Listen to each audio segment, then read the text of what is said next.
Bonjour à tous et surtout rebonjour parce que j'espère que vous êtes restés connectés pour ceux qui étaient déjà présents lors de la première table ronde. Donc pour mémoire, pour ceux qui nous rattrapent en cours de route, nous sommes dans une tribune virtuelle, mais néanmoins tout à fait réelle, avec des vrais participants que je vais vous présenter juste après. Nous sommes à la deuxième table ronde donc, de la tribune de l'association du bon usage du médicament, que l'on m'a fait l'honneur de présenter et d'animer. Je suis Paul Emilaï, je suis le directeur médical France Senior chez Corian et je vais vous présenter, avant de les faire réagir au sujet qui nous intéresse dans ce milieu d'après-midi, je vais vous présenter les 5 intervenants qui vont débattre, qui vont alimenter la réflexion cet après-midi autour du thème de l'adaptation de la recherche clinique et de la décision. On l'a intitulé « Adapter la recherche clinique et décider ». Avec la prétention, on va essayer de le faire sans polémique, mais de s'intéresser au sujet de la place de la recherche clinique dans la situation de la Covid.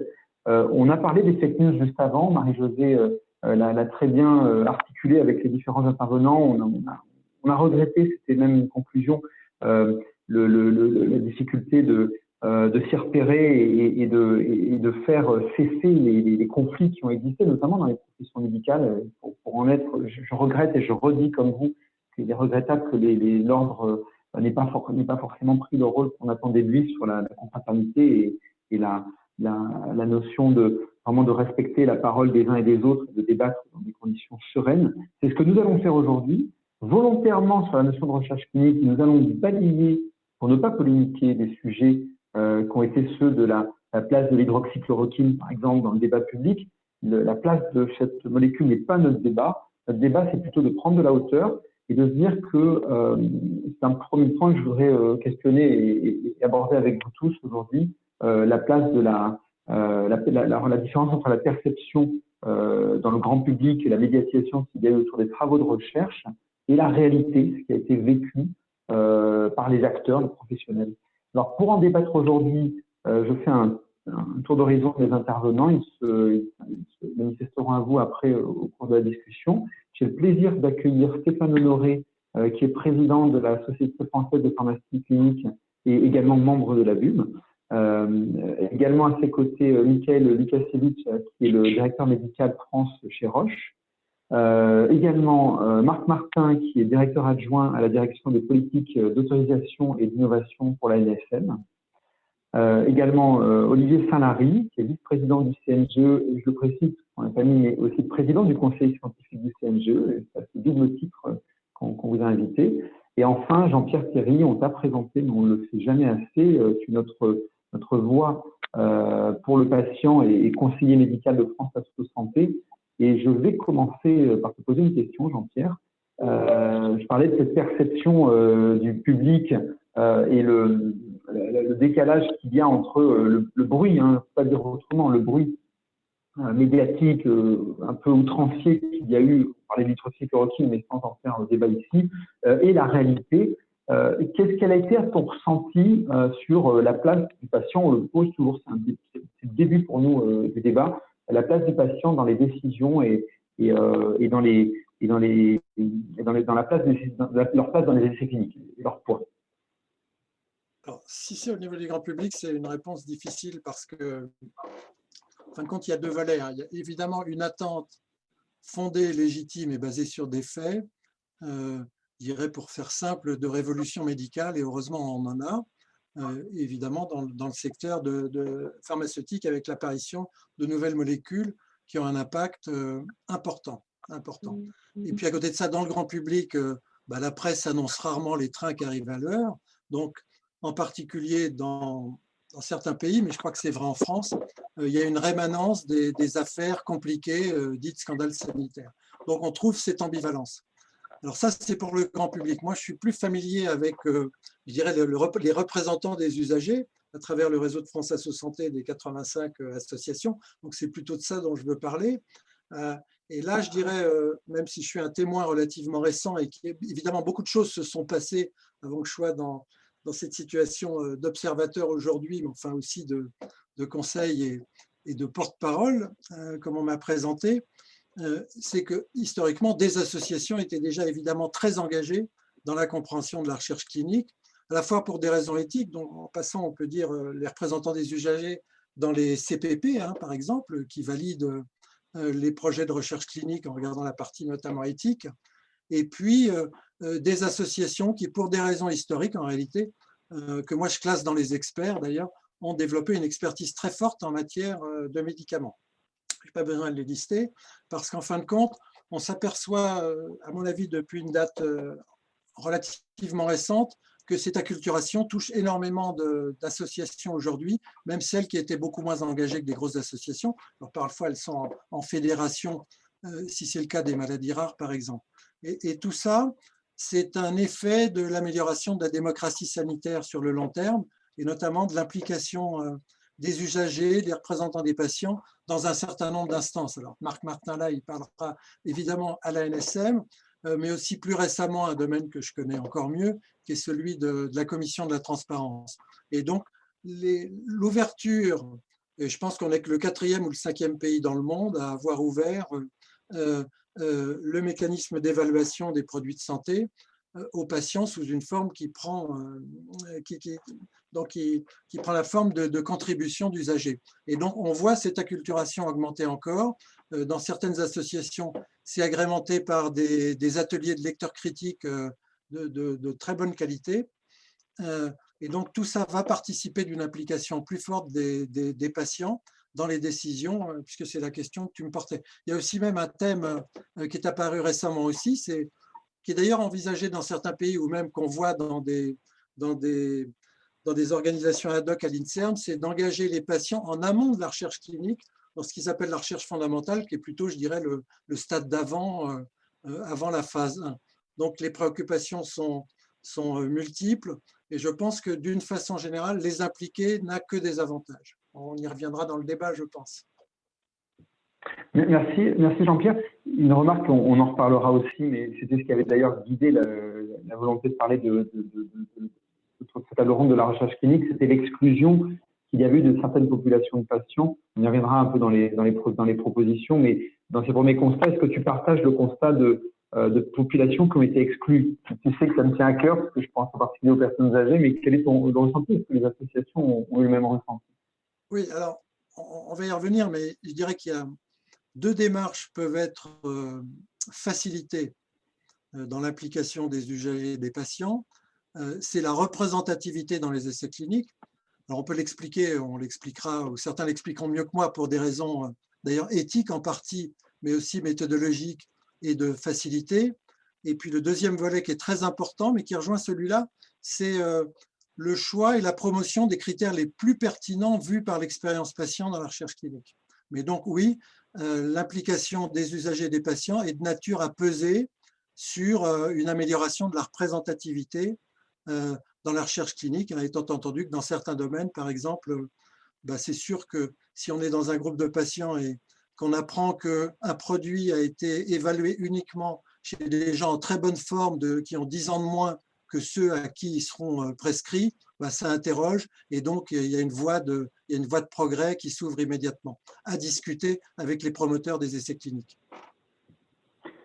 Alors, à propos des essais cliniques, on voulait absolument écouter ce que pouvait nous en dire Michael Lukasiewicz sur la place des laboratoires. Quand on préparait cette table ronde, vous nous aviez expliqué votre regret que voilà, le laboratoire Roche en particulier n'ait pas été sollicité à la hauteur de ce qu'il était capable d'apporter. Une question que je vais vous formuler, c'est de parler de ce regret, mais de vous expliquer aussi les obstacles que vous avez rencontrés pour la mise en œuvre de la recherche clinique à domicile. C'est un constat que j'aimerais vous entendre vous présenter, vous expliquer.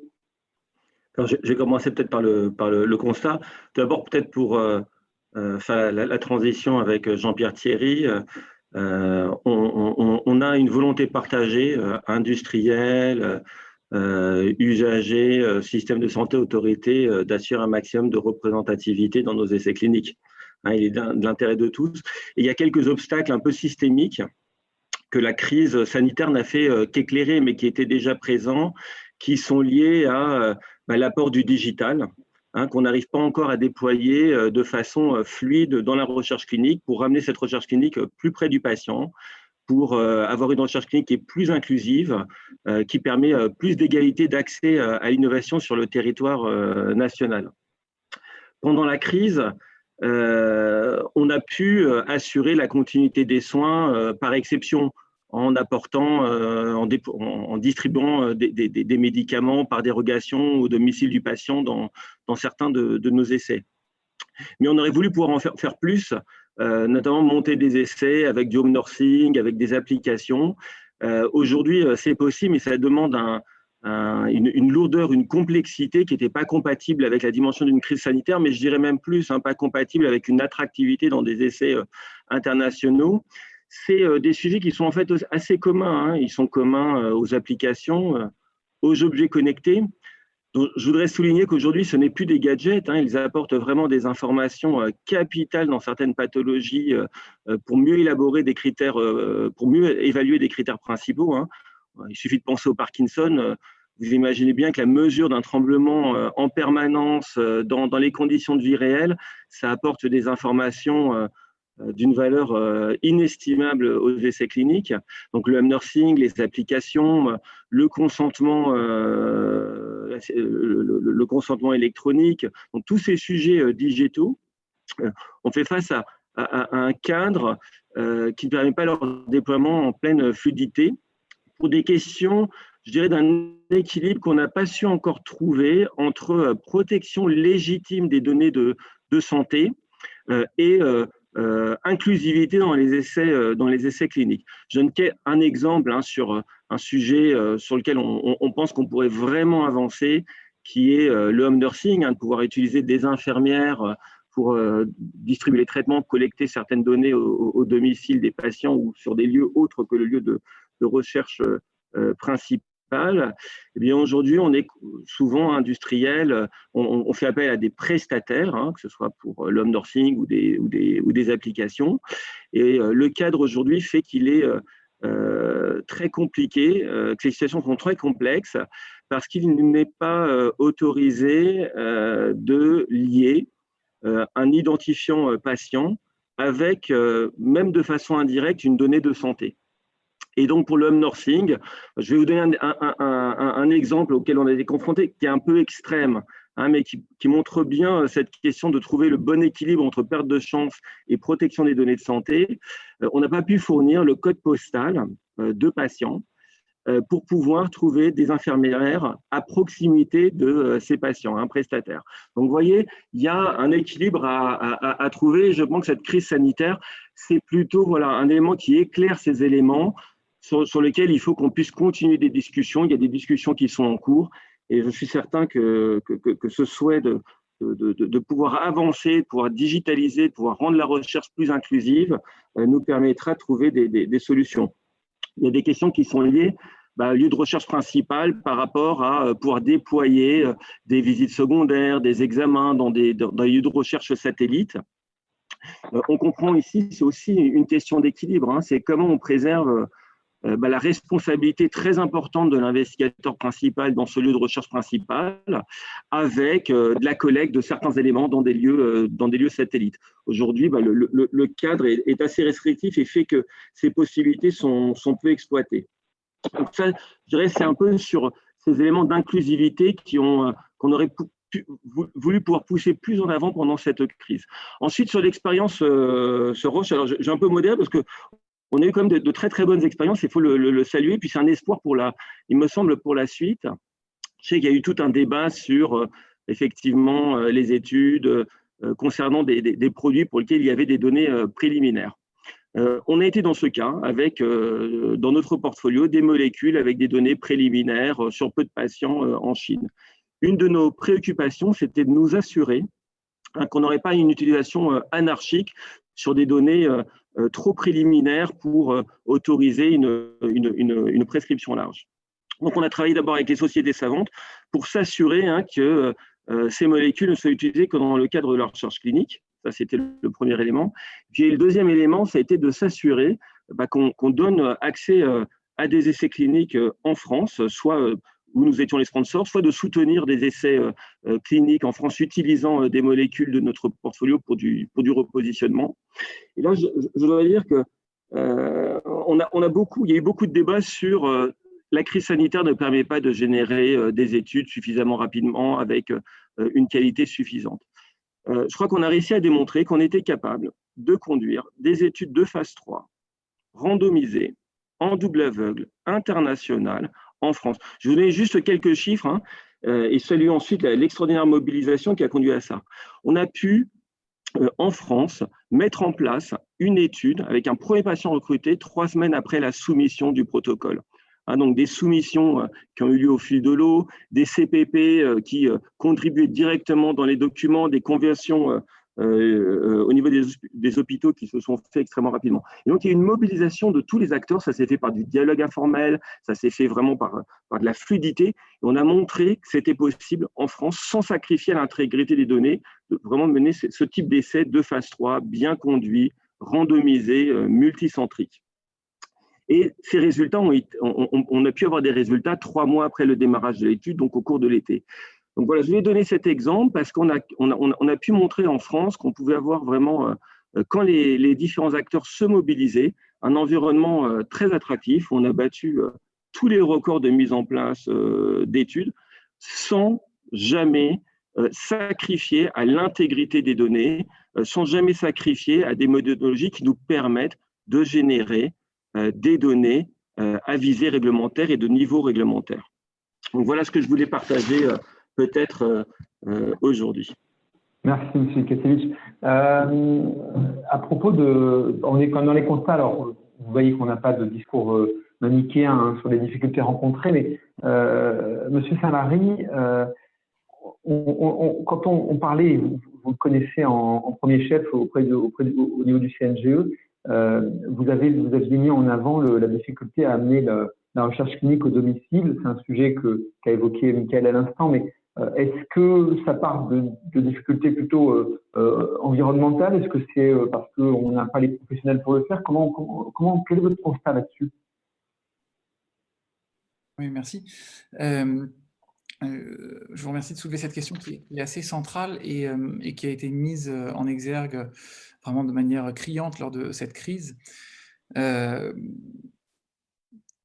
Je pense que le constat, mais j'espère que tout à l'heure on aura le temps également de parler des propositions, parce que c'est souvent plus intéressant, mais voilà, c'est important d'en faire le constat.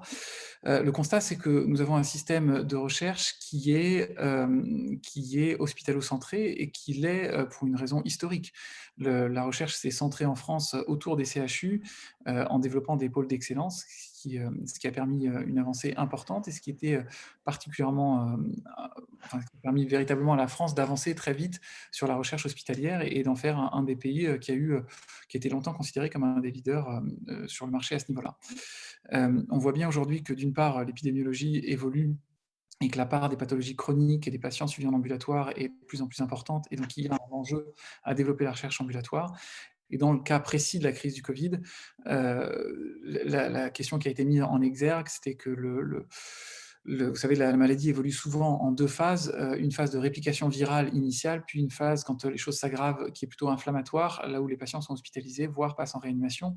Et la plupart des traitements qui ont été testés, notamment en réanimation, sont des traitements qui, en fait, avaient avant tout vocation à limiter l'inflammation.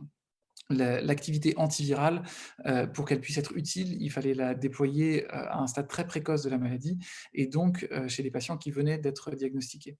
Et là, on a fait effectivement tous le constat que nous ne disposons pas en France d'un réseau d'investigation ambulatoire digne de ce nom. Et donc, nous avons énormément travaillé pour essayer conjoncturellement sur le Covid d'avancer, mais l'enjeu, c'est évidemment derrière de pouvoir développer de manière structurelle cela.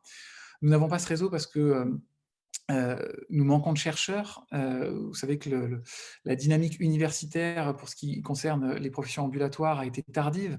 Pour la médecine générale, elle remonte à peine au début des années 2010 et vous avez un ratio de médecins généralistes enseignants qui est bien moindre que dans les autres spécialités médicales. Et pour les autres acteurs de santé ambulatoires, je pense notamment aux infirmières, aux pharmaciens d'officine et aux sages-femmes, la dynamique d'universitarisation s'enclenche à peine. Alors c'est un peu différent pour les pharmaciens, mais pour les sages-femmes et les infirmières, les toutes premières nominations ont eu lieu. Donc vous avez des académiques qui sont beaucoup moins nombreux que dans d'autres spécialités, et ça, il y a un certain temps pour que les choses se déploient. D'autre part, donc vous avez moins de chercheurs que dans d'autres spécialités, et en particulier les spécialités hospitalières. Et d'autre part, vous n'avez pas les structures d'appui à la recherche. Et ça, c'est vraiment quelque chose qui est fondamental. Vous n'avez pas ou très peu de chefs de projet, d'ARC, de tech qui soient formés à la recherche en ambulatoire. Et c'est pourtant des postes qui sont absolument fondamentaux si on souhaite mettre en place une recherche de qualité en ambulatoire. Donc là aussi, il y a un effort de formation qui est absolument indispensable à mettre en place rapidement. Et les choses s'organisent. Ce matin même, on était en audition pour des recrutements de chefs de projet ambulatoires. Donc les choses évoluent. Le troisième point qui découle un petit peu de ça, c'est que on a l'impression qu'il y a un carcan réglementaire qui ne permet finalement pas d'effectuer grand-chose en ambulatoire, mais en réalité, pour avoir beaucoup étudié la question ces derniers mois, c'est souvent plus un problème de méconnaissance par les équipes qui appuient la recherche en ambulatoire des textes qui régissent la recherche en ambulatoire et qui en fait n'interdisent pas notamment le stockage des médicaments dans les cabinets médicaux ou dans des pharmacies d'officine. Et donc il y a des possibilités qui existent, mais qui, faute d'utilisation dans des recherches précédentes, sont assez peu connues des acteurs. Et il convient de travailler. Donc on a, je pense que la NSM prendra la parole tout à l'heure, mais effectivement, on a eu des échanges extrêmement nombreux avec Stéphane Vigneault, dont je profite de la prise de parole pour le remercier chaleureusement, qui ont vraiment été très productives et sur lesquelles on voit que le cadre réglementaire est finalement probablement pas aussi dur que ce qu'il semble paraître, mais par contre, il est largement insuffisamment connu des acteurs et qu'il faut diffuser peut-être avec encore plus de transparence les possibilités qui sont offertes en ambulatoire.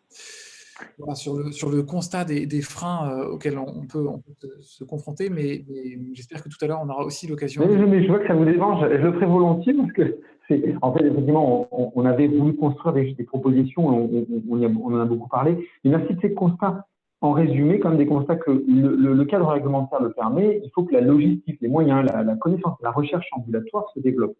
Je précise de vos rôles dans le CNGE, qui est le Collège national des généralistes enseignants, que voilà, les personnes qui sont embarquées dans le CNGE sont des généralistes libéraux, je crois pour la plupart, hein, pas exclusivement dans leur activité, mais qui ont une activité ambulatoire majoritaire et qui sont des acteurs de terrain de cette recherche quand ils y contribuent. Oui, absolument. Le CNGE, donc le Collège national des généralistes enseignants, il fédère à peu près 12 000 maîtres de stage des universités qui sont tous médecins généralistes en activité.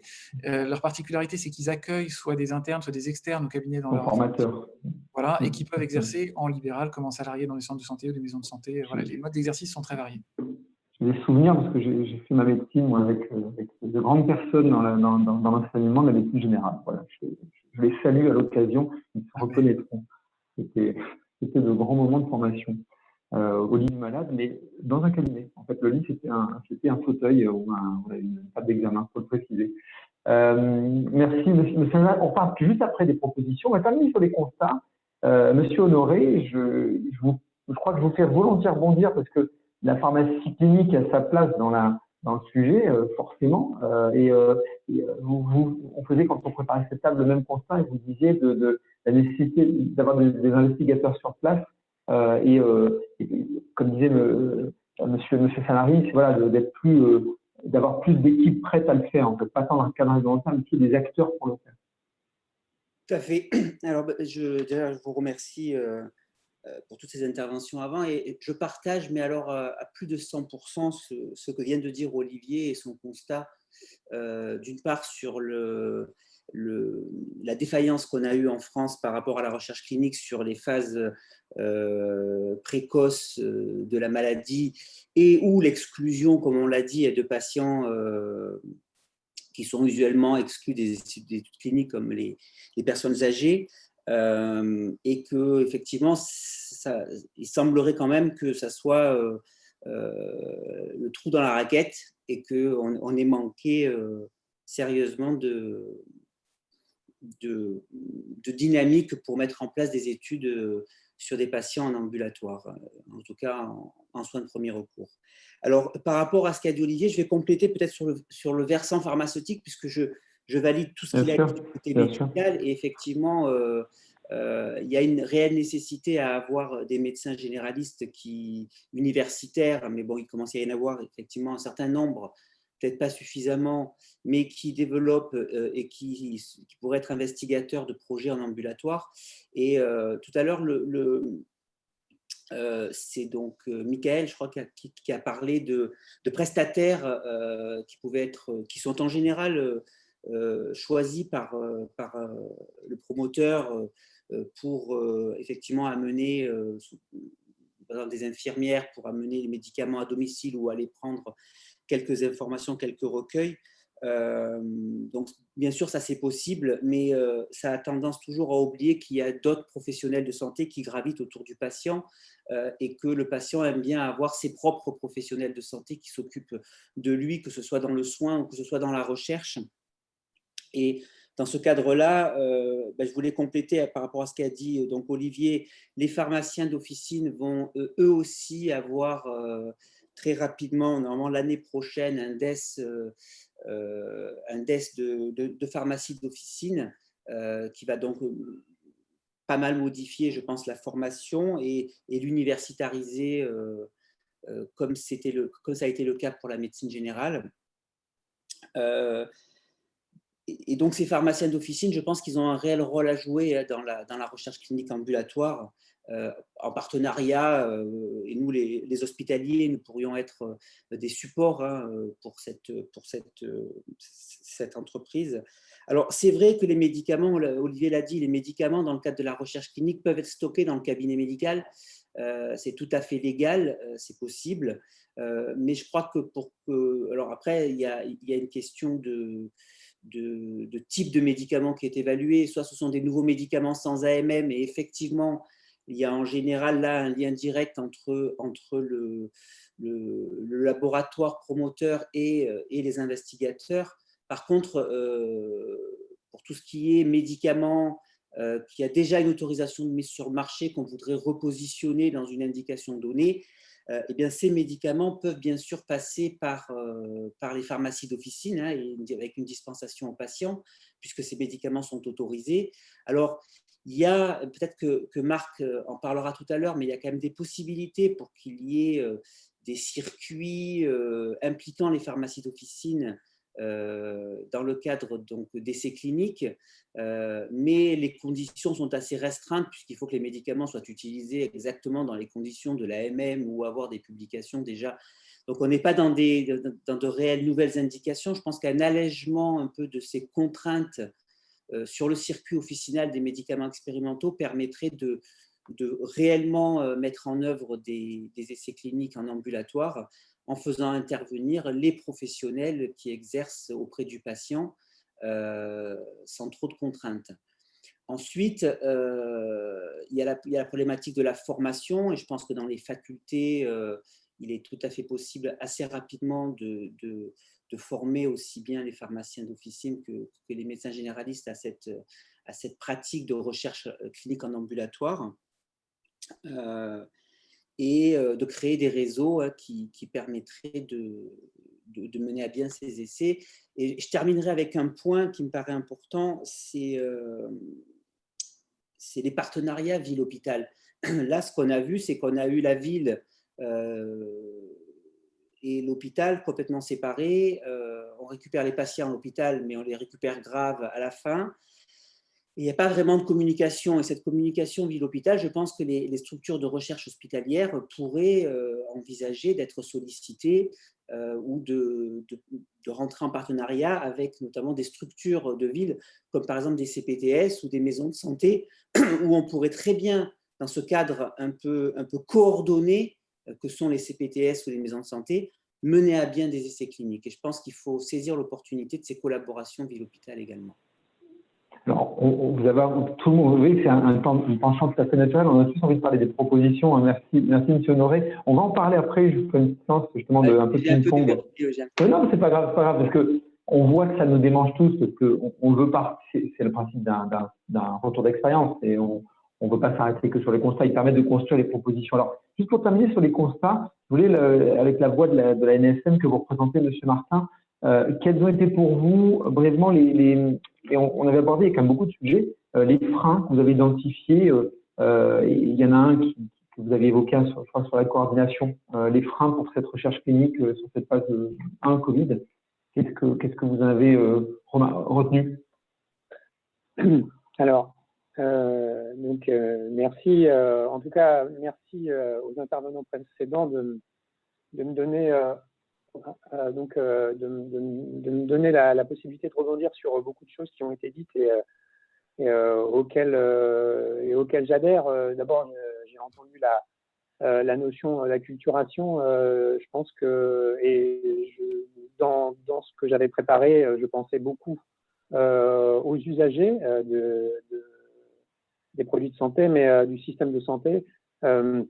Mais évidemment, bien entendu, aussi par les professionnels de santé, pour aussi permettre, en tout cas, d'ouvrir le champ des possibles, parce que finalement, il y a beaucoup d'inhibitions par rapport à la difficulté que chacun peut avoir sur la compréhension du système, des règles.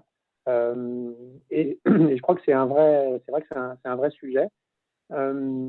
Et on voit bien que au travers de cette année de la crise qu'on connaît, et qui a eu un peu une phase aiguë, on va dire, au printemps, on voit bien qu'il y a beaucoup de questions qui se posent au sujet de l'utilisation du médicament, mais aussi du fonctionnement du système de santé et du rôle de chaque institution. Et l'ANSM cristallise parfois beaucoup l'ensemble des critiques pour parfois l'ensemble du système, mais voilà, c'est le jeu.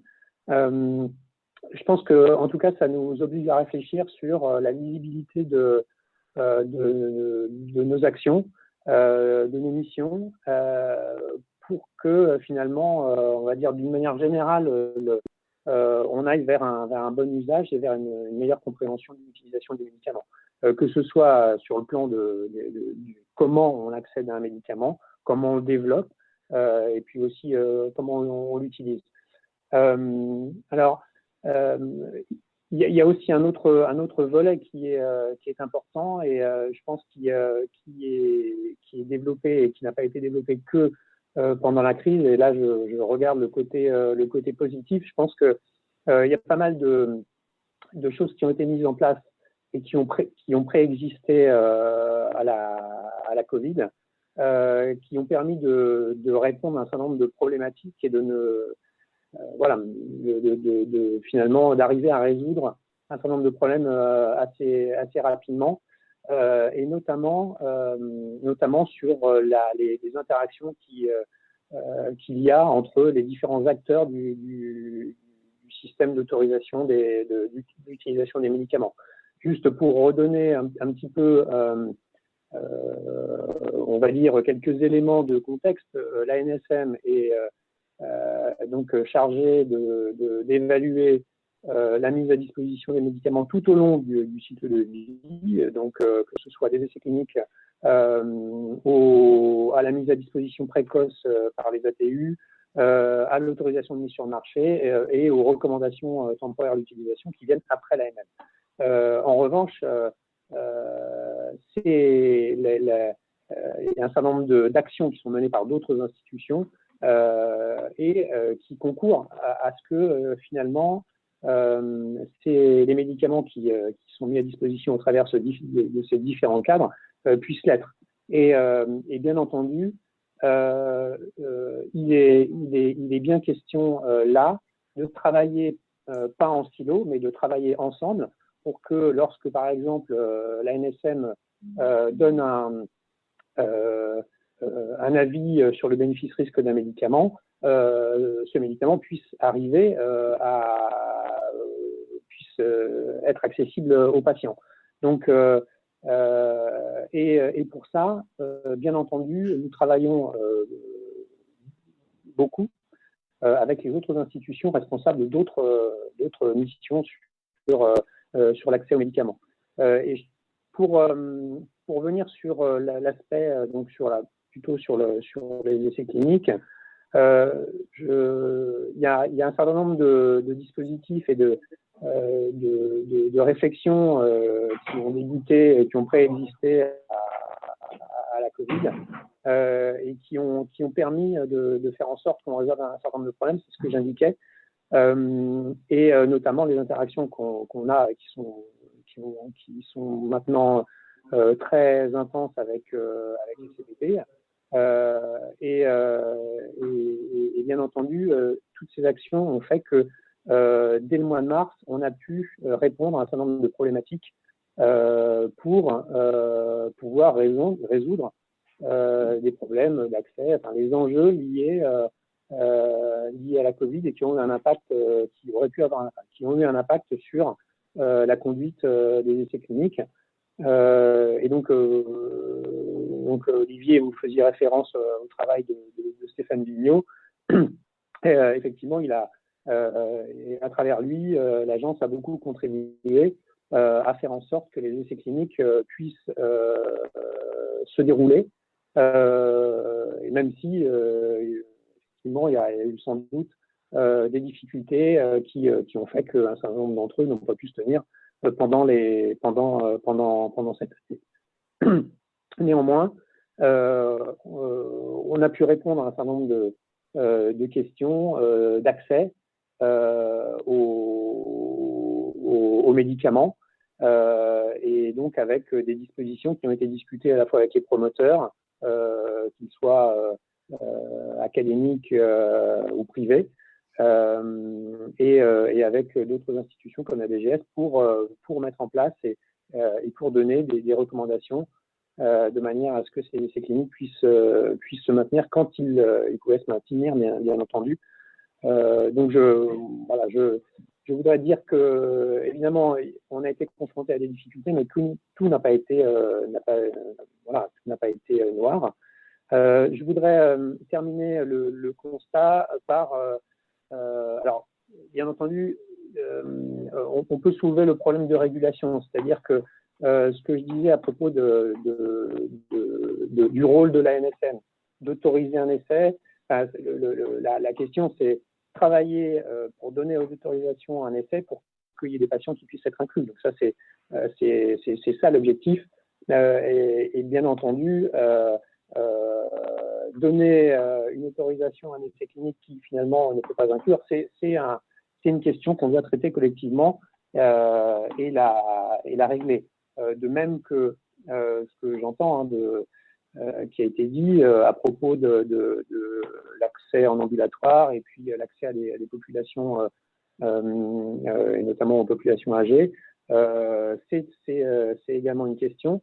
Ça me fait penser que c'est une question qui revenait assez régulièrement à l'agence au travers des associations de patients et qui justement se posait la question et se plaignait de ne pas voir certaines populations de patients être incluses dans les essais cliniques. Je pense en particulier aux populations VIH qui, à un moment, n'avaient pas accès à un certain nombre d'essais cliniques.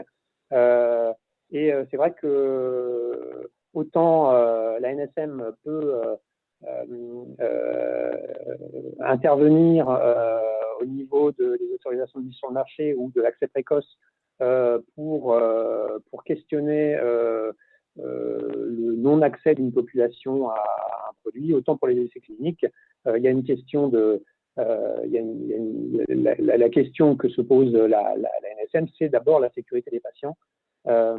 Et donc, il y a un certain nombre d'autres questions qui relèvent de la pertinence d'inclure d'autres populations.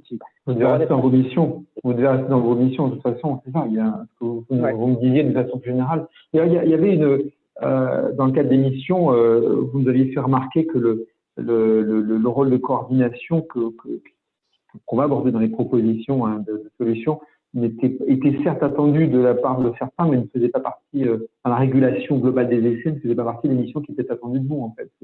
Vous pouvez faire le constat, mais vous ne pouvez pas aller outrepasser des missions qui vous ont été confiées à un certain moment. Oui, exactement.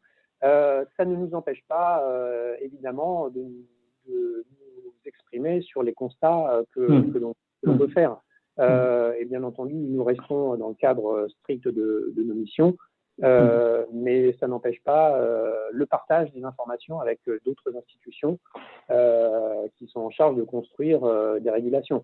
Et je voudrais dire que, bien entendu, la régulation au sens de de l'objectif de répondre à des questions pour des populations de patients particulières et de pouvoir orienter les stratégies de traitement et les stratégies d'essais cliniques, ce n'est pas de notre domaine, mais ça ne nous a pas empêché de réguler malgré tout dans le cadre de notre champ l'accès et les autorisations d'essais cliniques. Je rappelle que dans la période, il y a environ 130 essais cliniques Covid qui ont été déposés. Pour vous donner un petit peu quelques chiffres, et que parmi ceux-ci, donc il y en a 72 qui ont été autorisés et qui sont actifs, et il y en a une trentaine qui ont été soit retirés, soit qui ont essuyé un refus.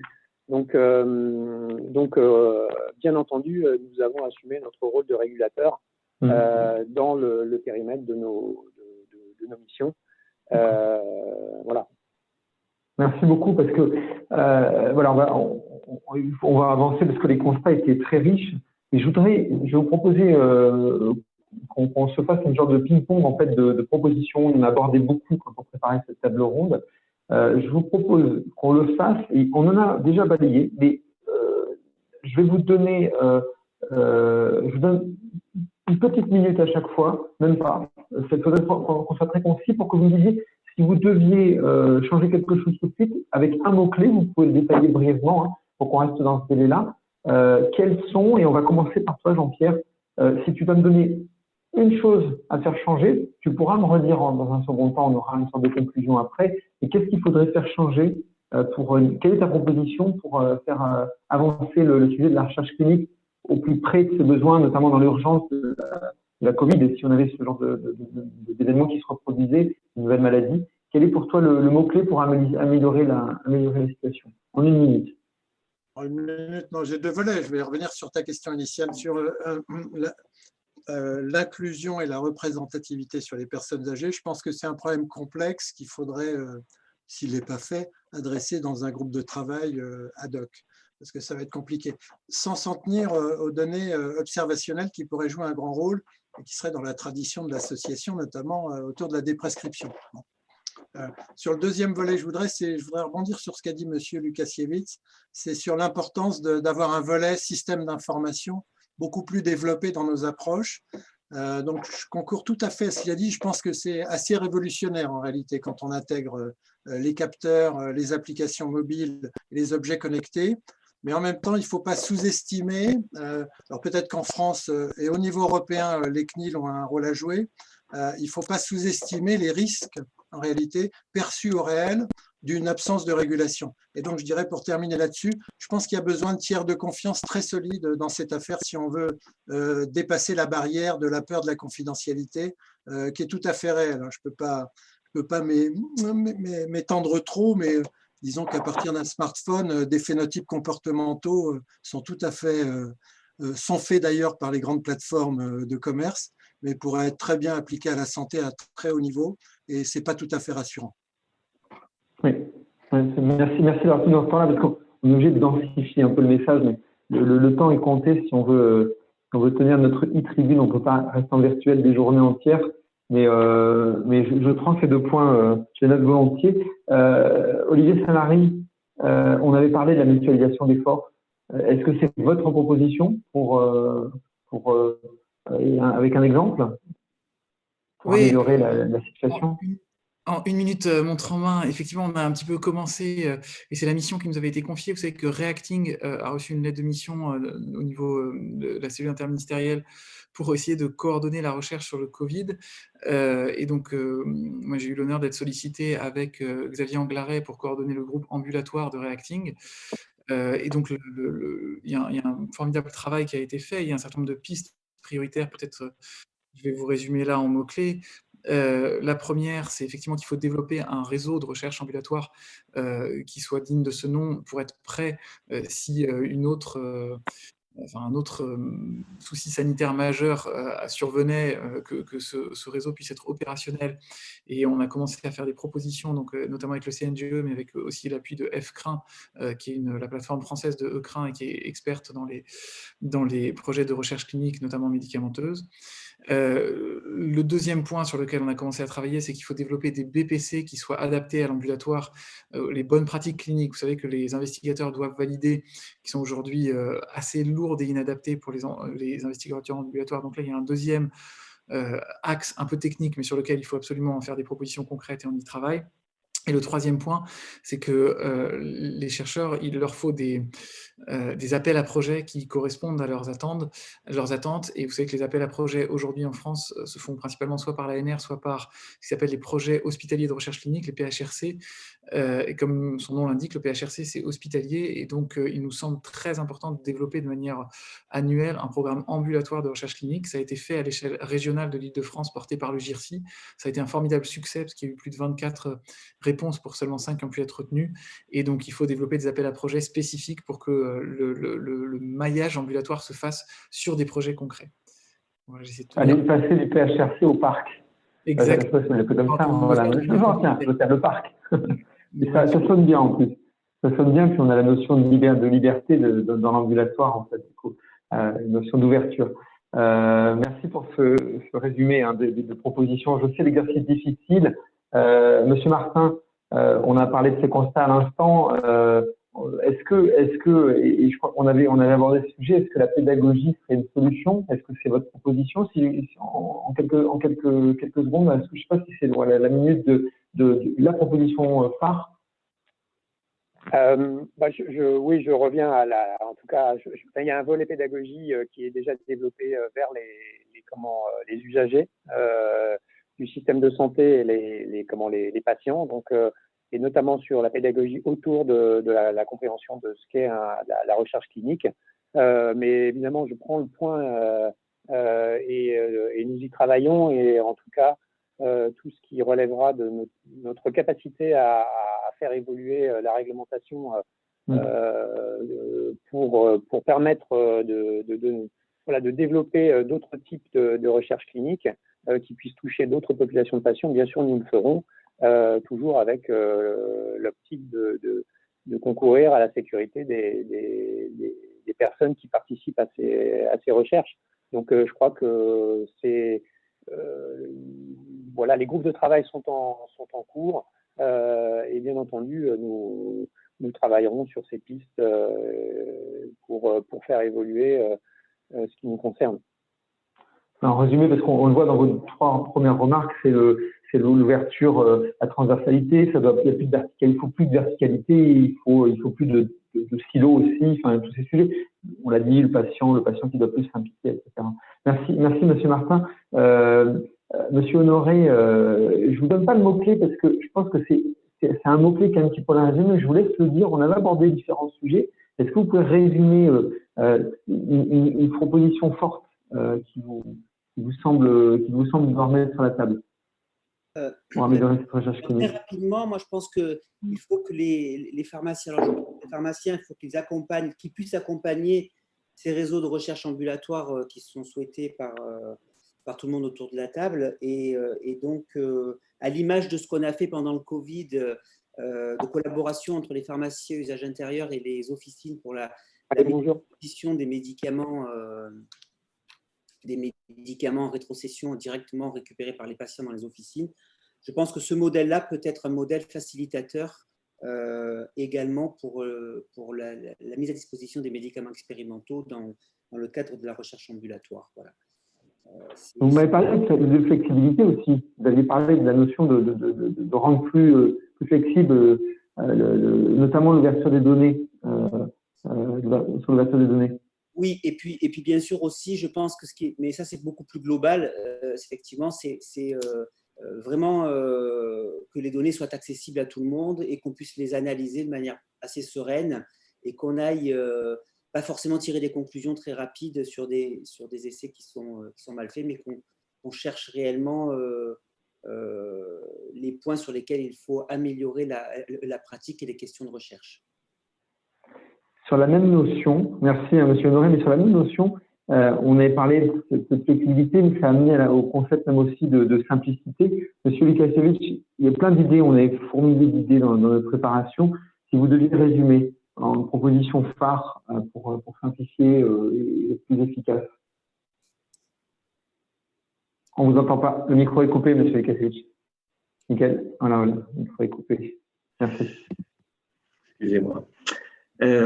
J'ai face à moi les derniers chiffres de l'enquête attractivité des recherches cliniques en France, hein, et on est à la 4e position en Europe. On participe pas, la France ne participe pas à environ 1000 essais qui sont conduits sur le territoire européen. Et moi, la crise m'a montré qu'on avait vraiment tous les ressorts pour avoir occupé une place plus importante au sein de l'Europe et participer à plus d'essais.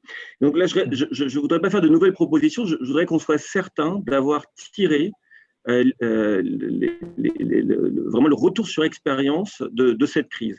Ce qu'on a vu, c'est quand on avait un dialogue informel, fluide entre les régulateurs, les promoteurs, les établissements de santé, on arrivait à mettre en place des essais de phase 3 de très, très bonne qualité.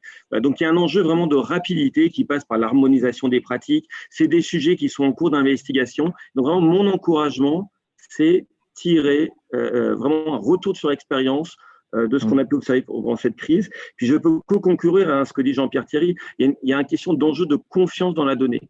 Hein, donc, je crois que ça doit être un débat sociétal autour du partage de la donnée de santé. Qu'est-ce qu'on fait de cette donnée de santé? Pourquoi il faut la partager? En quoi l'équilibre entre sécurité de la donnée et perte de chance doit être vraiment un débat sur lequel on doit être à l'aise en France pour pouvoir avancer. Voilà, un des sujets. Ouais, bon, on aimerait en aborder plus. Alors, je vous dirais, j'ai le constat aujourd'hui qu'on est obligé d'aller vite. On doit faire tout tenir dans plus de temps. C'était un peu ce qui se passait avec la première crise sanitaire Covid. Hein, ou si vous l'avez vécu comme ça, on devait faire vite et agir sans jamais s'arrêter d'avancer. Là, c'est ce qu'on doit faire. Alors, c'est une petite façon de se remettre dans le bain, hein, même si on n'en est pas vraiment sorti. Je dois conclure puisqu'on avons commencé à entamer la pause, mais je vais la respecter néanmoins sur les grands principes. Oui, Paul-Émile, je ne sais pas si tu nous entends. Oui. Oui, effectivement. Donc, merci d'avoir été ponctuel.